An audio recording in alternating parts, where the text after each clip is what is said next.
So, buenos días, good morning, Richard Davidson. How are you today? I'm very good. Thank you for having me. It's a pleasure always to have you here in the Wellbeing Planet. So, in this occasion, I would love to talk with you about perception because we are doing more and more research and trying to find new paths of what is the role of the perception and sense in the consciousness. So, how we can relate perception and consciousness, Richie? Well, perception is the process by which we take in information and we reconstruct the information and make that information available. So we can perceive things from the outside. We also can perceive events from the inside. So we can perceive sensory events. We can perceive through our five senses. We also can perceive information that is occurring in our bodies.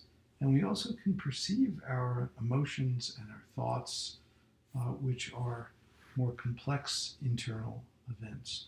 So perception is the process by which we make sense out of that information, both external and internal. And modern views of perception emphasize the constructivist nature of perception. So perception is not a faithful representation of the information itself. Rather, it's a reconstruction of that information. And very modern views hold that much of perception involves prediction, so that we actually construct an image or a representation of what might be occurring either outside or inside, and then the process of perception involves a comparison between the information that's coming in and the constructed predictive percept that we generate in our minds and our brains. And that process of comparing what we construct from our prediction and the information that is taken in is what occurs in perception. So, if I understand, perception is related with consciousness, with awareness, and with this I, who is a prediction of the possible I. Is that? Well, there's a lot of things you said there. I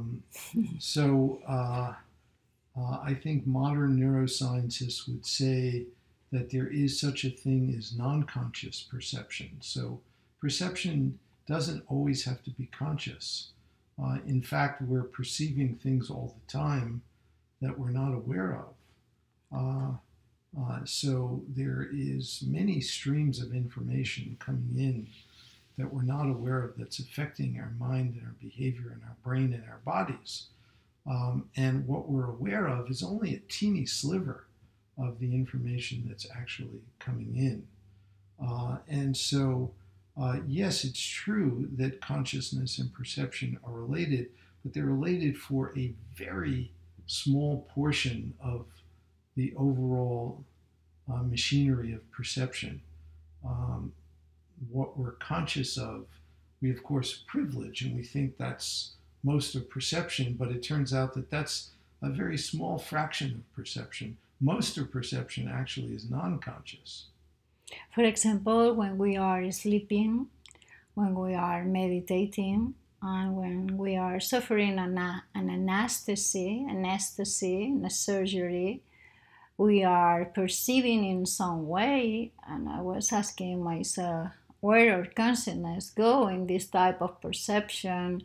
What the science can tell us about this type of perception? No, you as a meditator, but also as a neuroscience, can say something about that. Yeah, so we can ask the question, what distinguishes perception that is conscious from perception that is not conscious?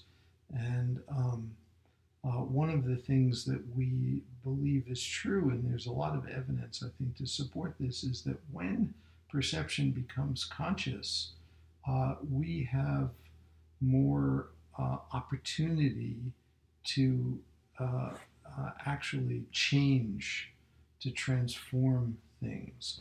When perception is unconscious, almost by definition, we can't alter it because we're not conscious of it. And so it's much more of an automatic reaction. Whereas when we become conscious of it, we have it affords the opportunity for self-regulation. I was finding a phrase of Cézanne, the painter, the French painter, who say, "Color is where the brain and the universe meet." I was thinking maybe that the reality exists as we imagine it, or the reality really exists. Does the color exist? That phrase of Cézanne is one prediction about what we know about perception. Yeah, so I think those are great. It's a great quote and a really important topic. And just as occurs during a dream, in a dream we can have very vivid perception, and that perception can actually drive bodily responses. So, for example, if an emotion arises in a dream, it actually will affect our body. Our heart rate can increase, our breathing can increase, depending on what the emotion is, of course, but there are bodily changes. And all of the neuroscientific research indicates that what occurs in dreams actually occurs during waking also. So waking life is much more like a dream than we really think typically. And we're constantly constructing the world in our perception, and what we respond to is not what's out there, so to speak, not some external reality that's divorced from our mind, but what we're responding to is what we actually construct. And if we construct it differently, our lived experience will be totally different. So you say that we experience the content of the brain based in predictions, no? Well, I think that's the conventional mode. And one of the things that may happen with particularly certain kinds of advanced meditation practice is that the brain stops predicting. Tell me more about that. The brain stops predicting. How we can say that to one person who is suffering depression or rumination, how this brain can stop predicting the dark side.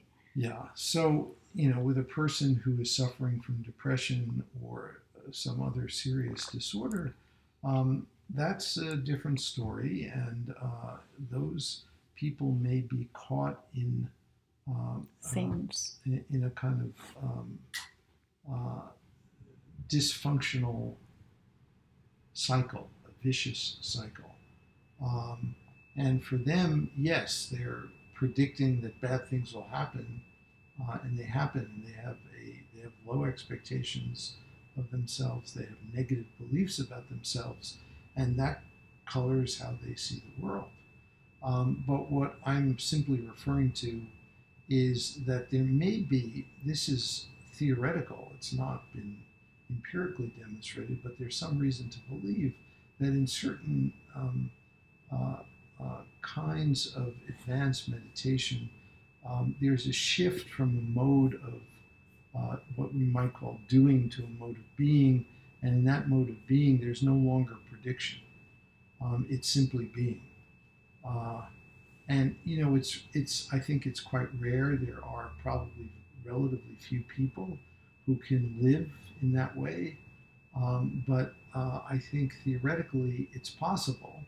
And that may be associated with non-dual forms of meditation, where there's no longer a subject and an object, because the subject and an object is constructed, and that construction is what the prediction does. But if we're no longer predicting, there's just awareness. You have been dedicated so many part of your life just to do research about emotions. What is the relation in between perception and emotion? Because most of the people has not a clear meaning. Who is first? What is that relation? Yeah. So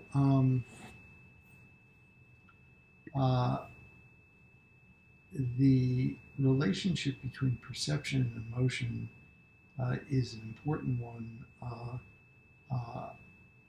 I would say that emotion is present in one way or another all the time. That is, it's constantly fluctuating, and there is an emotional quality to all that we perceive. That is, um, we perceive things that we are attracted to. We perceive things that we avoid. So there is an affective tone associated with perception. It's one of the, in the olden days, they talked about ether being just continuously present. And I think of emotion as ether. It's always present. It's just always fluctuating, but it's always present. And so I don't think there really is such a thing as perception without emotion. It's always occurring. There's always something positive, negative, or neutral that is happening, and some variation of that. And so there are times when emotion is more salient, and other times when it's less salient. But I think it's always in the background. So you say the emotion quality is in everything that we perceive. That means if we perceive something related to food or sex or art, in all this process there are emotions. Yeah, I mean, tell me what a perception, describe a perception that doesn't involve emotion. That's what I am thinking, no? So my question is how we can teach the people to distinguish the process in between perceive the sense and perceive the emotions, because sometimes the emotion arise and they are really driving the people, no? For example, I am thinking about emotion like hate or shame, no? And all the brains are different in the sense. I was thinking that maybe there are some emotion or sense who are easy to recognize that others, no? Yeah, I think that one of the important elements here is being aware of emotion when it arises. Much of the time, when emotion arises, people aren't aware of it. Many people recount stories of particularly people who are angry and they're almost screaming, and uh, uh, someone with them can say, please stop being angry, and they say, I'm not angry. But of course they're angry. They're so fused with it, though, they don't recognize that they're angry. And having that awareness can help disrupt what we call experiential fusion. Experiential fusion is when you're so fused with your experience that you have no awareness of what the constituents are. And so when you're not aware that an emotion is influencing your perception, then it's very difficult for you to meaningfully interact with others who are approaching the situation from a different emotional perspective. Mm. And so having that awareness of emotion is really important. Yes, I was thinking how important is that the neuroscience discovered this connection in between body and mind, the relation in between body and mind and subjectivity and how we create the relation with the communities. For example, I know that you are very interested to create flourishing well-being in society. How much this flourishing experience are related with perceptions.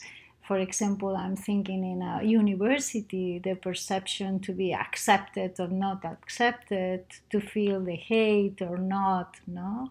How we can promote perception in this social way to integrate more people? Yeah. Well, I think that this is where I think mind training is so important, because when you talk about belonging or being accepted in the community, one of the things that's really important is having more permeable boundaries across different groups. And so when a person identifies as being a member of a group, that kind of identity can help in certain ways in feeling a sense of belonging with that group, but also it gets in the way of belonging to other groups. And so we can actually, I think, enable these identities to be more porous, less fixed, and ultimately to have an expansion of one's in-group, to include more and more people. And that's really what training in compassion does. It expands the in-group so that eventually the in-group can literally comprise all of humanity.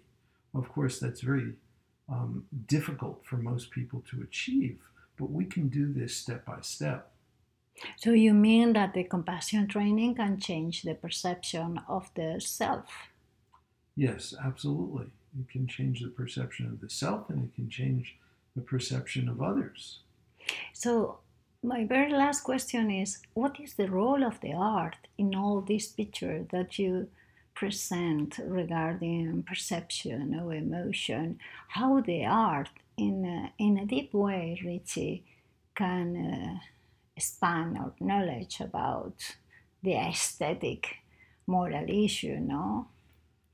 Well, I'm not an artist, nor am I a scholar of art, so what I have to say is really kind of from an amateur perspective in many ways.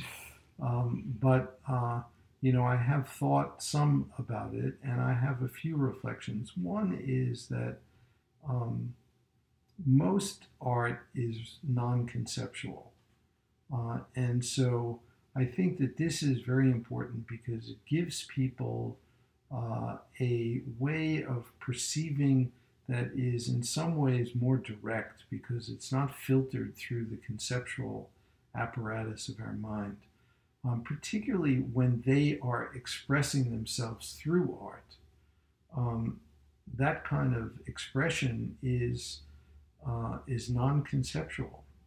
And I think it can help to bypass some of the rigid categories and rigid beliefs and expectations that are encoded conceptually that we have of ourselves. And so one of the things that we often talk about is the importance of self-transcendence, somehow going beyond the self. And I think that communicating through an artistic medium may help with that. So that's one thing. That's having a person express themselves through some artistic medium, whatever that might be. Drawing, painting, music, dance, theater, whatever. Yeah, whatever. The second is that viewing art, that is being perceiving art, challenges our standard conceptual apparatus, because what we're taking in is not part of our conventional linguistic categories. And so it can help again, in loosening the grip of those categories. One of the things that the Dalai Lama frequently asks about when we're with him is about non-conceptual mental activity. And he's very interested in the neural signature of non-conceptual mental activity. And he's so interested in non-conceptual mental activity because the essence of awareness and the essence of mind really is non-conceptual. That is Fantastico. That is what came before concepts. It's the true nature of our mind. But in the West, particularly, modern education privileges the conceptual mind. And so we've gotten all wrapped up in the conceptual mind, and it's very difficult for us to get back to this pre-conceptual or non-conceptual. And this is where I think the arts can play a very important role. Yes, I was thinking, for example, in the Sagrada Familia of Gaudí, he was imagining the temple and also imagining how the light, the perception in the different part of the year, during different section is going. Just imagining in the mind. When we see right now the model of Gaudí, we cannot explain how he arrived to that. So we can say that the genius like Gaudí or Picasso or whatever, or Chagall, has been developing a non-conceptual mind in a particular way, Richie? Yes, absolutely. Yeah. So maybe this is a good advice for the students and also the teachers, just to bring them to the non-conceptual mind, doing some kind of compassion training, as you suggest, practicing the art as they can, or if not, just going to the museum. It's a good practice, no? Absolutely. And sharing in community. The art, I assume, that recovering from the resiliency, give it to us resiliency, the capacity to recover ourselves. So thank you so much for this conversation. We will continue speaking about perception, I'm sure. Very good. Thank you, Koncha. Muchas gracias. Thank you. De nada.